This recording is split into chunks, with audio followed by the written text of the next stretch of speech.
ఈ డాన్స్ పరంగా చూస్తుంటేనే మాత్రం జూనియర్ ఎన్టీఆర్ కనబడుతుంటారు. Thank you sir. Thank you so much. నేను కోరుకునేది ఏంటంటే ఎన్టీఆర్ గారు మీరిద్దరు కలిసి ఒక మంచి మూవీ చేయాలని కోరుకుంటున్నాను. సార్ ఆయన ఎక్కడో సార్. మొన్నే పాట కూడా వచ్చింది కదా సార్, 'దేవరా ముందిట నువ్వెంత' అని. ఆళ్ళనే ఫీల్ అవుతాను సార్ నేనప్పుడు.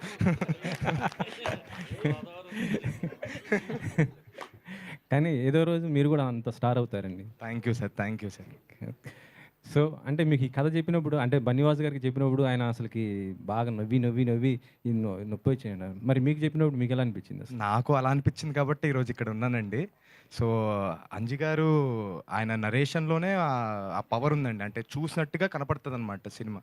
సో, ఫస్ట్ ఆయన నరేట్ చేసినప్పుడు బీభత్సంగా నవ్వేశాను నేను గూడా. ఆల్మోస్ట్ ఒక 3 గంటలు విన్నాం కదా సార్ ఆ రోజు నరేషన్. సార్ 3 గంటలేంటి సార్ మీరు చెప్పకండి సార్. సో, నవ్వుతూనే ఉన్నానండి కంటిన్యూయస్‌గా. అంటే 3 గంటలు చెప్పారని చెప్పట్లేదు. మధ్యలో మేము నవ్వడానికి టైం తీసుకుంటున్నాం కాబట్టి అంతసేపు పట్టింది. సో, తప్పకుండా అందరూ ఆడియన్స్ గూడా అలానే ఫీల్ అవుతారు. థియేటర్‌లో అలానే నవ్వుతారని భావిస్తున్నానండి. వాసు గారికి సార్. యాక్చువల్లీ ఆగస్ట్ 15థ్ మేము 'పుష్ప 2' అని ఎక్స్‌పెక్ట్ చేసాం అప్పుడు. కదా! అందరం అదే అనుకున్నాం.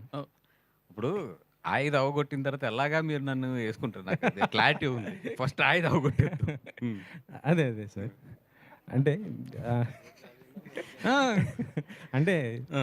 ఆ డేట్‌ని ఇది ఫుల్‌ఫిల్ చేస్తదా అనేసి అంటున్నాను నేను. అంటే ఆ రేంజ్‌లో ఈ సినిమా ఆడిద్దా? ఎలా ఉంటుందనేసి అంటున్నాను. ఏవండి? మీరు అడుగుతున్న క్వెషన్‌లోనే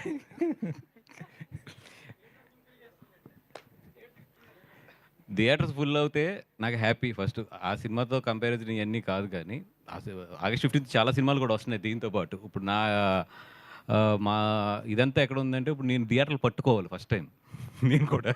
ఎందుకంటే అన్ని సినిమాలు రిలీజ్ అవుతున్నాయి.